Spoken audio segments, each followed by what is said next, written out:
Hello అక్వామన్, బట్టుబాయ్ fans అందరూ గుండెని రాయి చేసుకొని వినవలసిన న్యూస్ ఇది.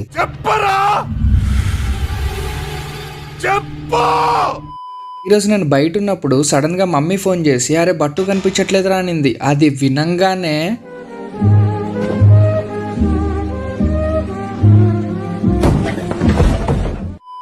ఎందుకంటే మేము ఉండేది 5th ఫ్లోర్లో, మళ్ళీ బాల్కనీస్ కిటికీస్ అన్ని ఓపెన్ ఉంటాయి మా ఇంట్లో. ఒకవేళ బట్టు దూకినా కింద చాలా డాగ్స్ క్యాట్స్ అన్ని ఉంటాయి అనమాట. ప్లస్ ఇప్పటిదాకా బట్టు బయట ప్రపంచాన్ని చూడలేదు. ఎప్పుడు బాల్కనీస్ కిటికీస్ దగ్గర ఉన్న బట్టుగడైతే ఎప్పుడు దుంకడానికి ట్రై చేయలేదు. అయినా కూడా డౌట్ వచ్చి అమ్మ ఒకసారి అడు కిందకి దుంకాడేమో చూడని చెప్పి ఫుల్ టెన్షన్ తో చెప్తే మా మదర్ బాల్కనీలో నుంచి చూస్తే అప్పుడు కింద కనిపించాడు మన బట్టుగాడు. ఇంకా మా మదర్ వెంటనే మా తమ్ముడిని పంపిస్తే వాడు పరిగెత్తుకుంటూ వెళ్ళి తీసుకొని వచ్చాడు మన బట్టుగాడిని. అంత పైనుంచి దుంకినా కూడా మనడు కంప్లీట్ గా సేఫ్ గా ఉన్నాడు. కాకపోతే కాలుకి కొంచెం దెబ్బ తగిలి బ్లీడ్ అవుతుంది. ఇదంతా చూసిన మీకు నేను చూసింది చూస్తుంది అంత నిజమేనా అని అనిపించచ్చు, కానీ అదే నిజం.